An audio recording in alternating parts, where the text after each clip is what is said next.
that all men are created equal, that they are endowed by the Creator with certain unalienable rights, that among these are life, liberty, and the pursuit of happiness, that to secure these rights, governments are instituted amongst men, deriving their just powers from the consent of the governed, that whenever any form of government becomes destructive to these ends, it is the right of the people to alter or to abolish it.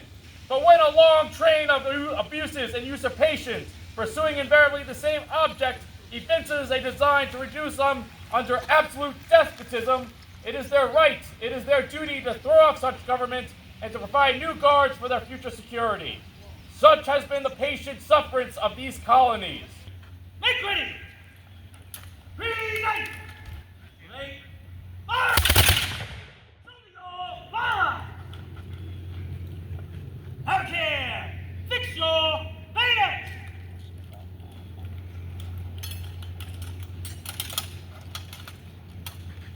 Shoulder up!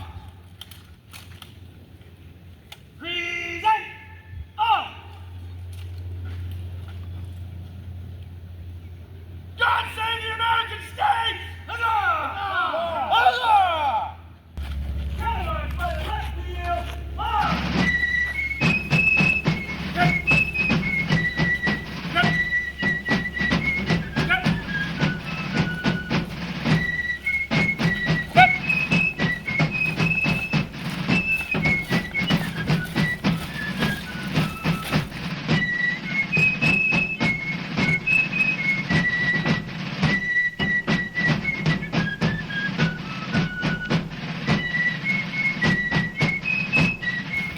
Here to protect the citizens from those British.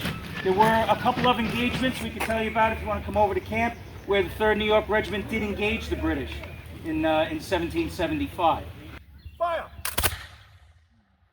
Anyway, What's all this? If you want to go back in there, you're better off going with these men. They'll take you to cool off. What's all this? Don't bring him there. This man is causing disturbances in this woman's tavern. I would have never. Seditious language. Keep this man on his feet. Put that hat back on like a gentleman that he should. Why are you even reading that? You can't read. You see what this man is holding? This right here is seditious material. This is the Declaration of Independence. Pirate. You realize this is a town loyal to King George. To the right, face. To the front, march.